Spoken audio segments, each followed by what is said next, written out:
네이버에서 AP투자연구소를 검색하시고 홈페이지로 들어오세요. 김영재 소장이 매일매일 실시간으로 추천 종목과 시황 분석을 진행하며 장 마감 후 결산 내역도 투명하게 공개하고 있습니다. 주식이 어렵고 종목 찾기가 힘든 분들을 위해 무료로 진행하고 있습니다. 네, 안녕하세요. AP투자연구소의 윤사무엘 팀장입니다. 오늘 알아볼 기업은 빅셀바이오, 코드 번호는 323990이고요. 현재 시각은 6월 22일 화요일 3시 32분을 지나가고 있습니다. 네, 어제는 방송을 쉬었고 오늘 또 오랜만에 주말에는 잘 쉬셨는지 모르겠네요. 네. 일단 제가 박셀바이오 영상을 찍고 나서 조회수가 진짜 많이 떨어졌어요. 뭐 제가 능력 부족인 부분이 더 크겠지만 그래도 박셀바이오를 매일매일 꾸준히 제가 찍는 입장에서 정말 관심도가 많이 멀어졌다. 그렇게 생각을 하고요. 나스엘님 같은 경우에는 꾸준히 이렇게 댓글 달아주고 계시는데 당연히 힘들 수밖에 없는 구간이에요. 네, 뭐 간암치료제 효능 국제세포치료학회에서 발표한다. 이런 이슈도 있었고, 뭐 뉴스는 그렇게 많진 않지만, 뭐 제약업계 패코 넘기 시장 공략 속도 이런 뉴스도 있었네요. 이런 뉴스도 있었고요. 박스로킨이 반려견 관련해서 모멘텀이 있죠. 네. 근데 지금 시점에서는 뭐 크게 의미 있는 뉴스라고 볼 수 있는 건 아니고, 28일날 여기서 이제 박스 NK의 효능 발표 이슈가 있긴 한데, 과연 반응을 해줄지는 좀 지켜봐야 될 것 같고요. 근데 이제 뭐 최근 댓글에서도 보셨다시피 또 아마 조금 그 예민할 수밖에 없는 그런 분위기라고 생각을 해요. 왜냐면은 주가가 안 움직이니까, 주가 변동성이 더 죽으니까. 그러니까 주가가 그래도 변동성이라고 하면 한 이 정도? 이 정도를 이제 변동성이라고 하죠. 이 정도가 있을 때만 해도 사실 사람들 같은 경우에는 보통 진짜 가려나 이번에는? 약간 그런 기대감을 가지면서 지켜보고 오잖아요.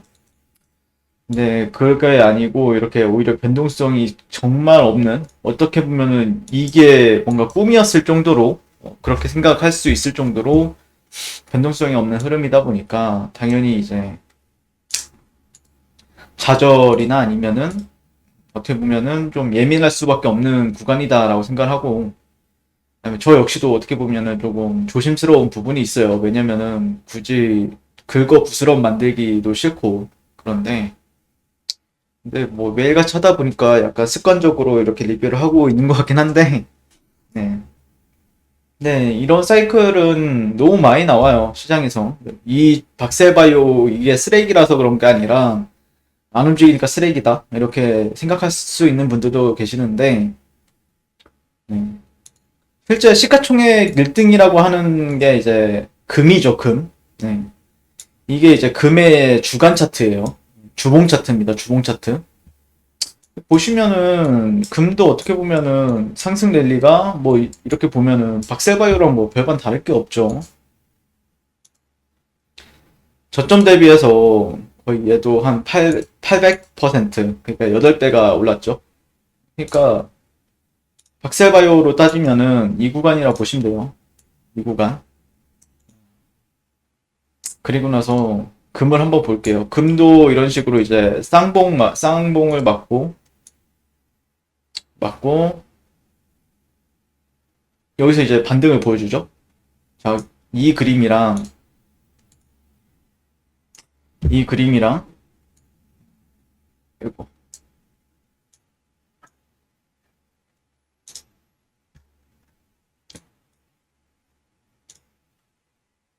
그냥 박셀바이오랑 뭐 별반 다를 게 없다라는 관점인데, 실제 저 같은 경우에는 여기서 박셀바이오도 이런 식으로 맞고 떨어지고 그 다음에 반등을 줬죠. 똑같이, 똑같죠, 패턴은. 그나서 이렇게, 박셀바이오 60분봉으로 보면 약간 이런 사이클이랑 비슷해요. 60분봉 여기가 보면은 비슷한 사이클이고, 그리고 저점을 한 번 더 낮추죠. 네. 여기랑 또 비슷하죠. 여기 구간을 보시게 되면은 틈틈이 반등을 준단 말이에요. 여기 또 반등을 줘요. 근데 고점을 높이지 못하죠. 고점을 높이지 못하죠. 그리고 나서 또 하락을 해요. 또 지르하게 하락을 해요. 그리고 나서 또 반등 줘요. 금도 똑같죠. 금도 똑같고, 그 다음에 저점을 완벽하게 또 이탈을 합니다. 또. 그러니까 지금 제가 보는 관점에서 한 이 정도 와 있다라고 생각을 해요. 지금 이 정도. 그래서 한 번 더 이렇게 낮췄다가, 그 다음부터 이제 추세가 아마 반전이 되는 흐름일 거예요. 얘가 시가총액 전체다. 뭐 애플, 뭐 구글, 빵이라고 불리는 구글, 마이크로소프트 다 포함해서 얘가 1등입니다. 1등이 금이에요, 금. 아시는 분은 다 아시겠지만. 자, 그리고 나서 또 이 저점 대비해서 몇 퍼센트가 올라가죠? 또 올라가죠. 또 상승 랠리를 이 고가를 넘어서면서 또 보여줍니다. 나중에는 이게 이제 지지 라인으로 작용을 하죠. 이게 주봉이에요. 주봉 사이클이에요. 그러니까 이 1975년도부터 현재 2021년도까지의 사이클이에요. 이게.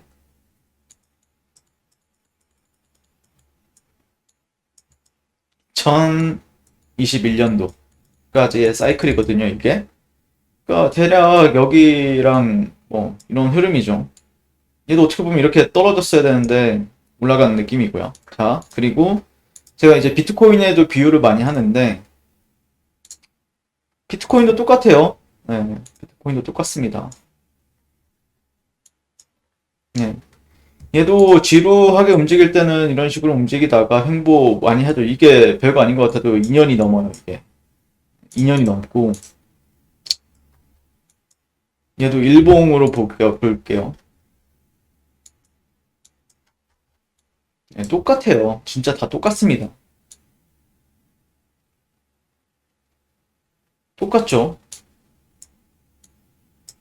한 번 더 골파기 했다가 그 다음에 올라가죠. 근데 와 여기서 이제 와 진짜 가나보다 라고 생각.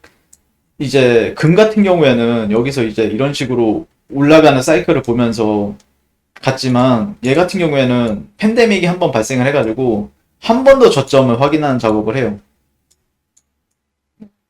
한 번 더 저점을 확인하는 작업을 해야 합니다. 그러면서 이렇게 대세 상승이 나왔죠.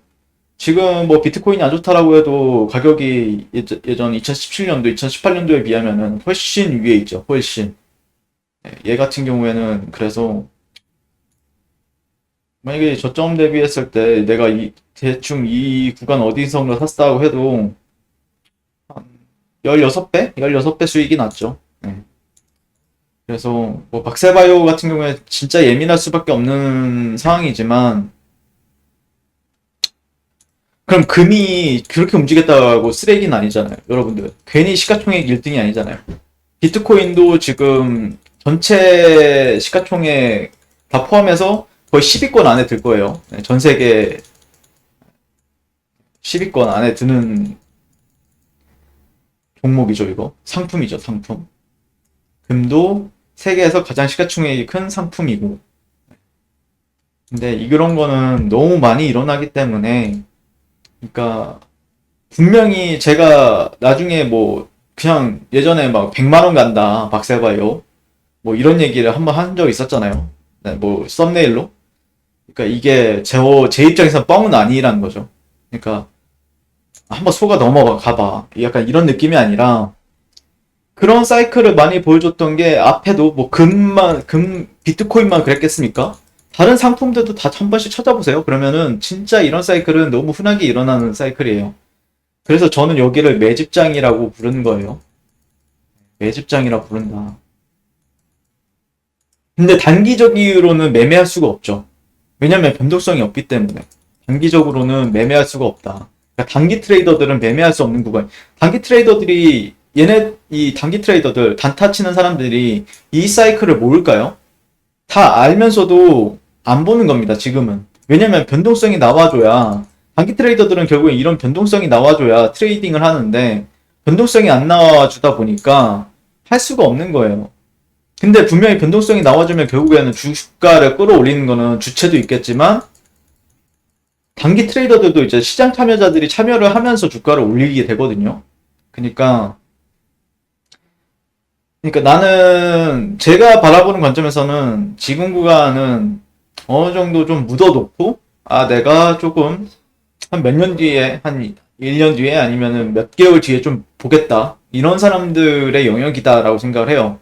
그러니까 저도 이제 어떻게 보면 분석이 불가능한 게, 분석이 뭐 맞을 때가 더 많긴 하지만 사실 굳이 이렇게 변동성이 없는 상황에서 분석할 필요가 없는 게, 결국에는 변동성이 나오기 시작하면 그때 분석을 해도 늦지가 않아요.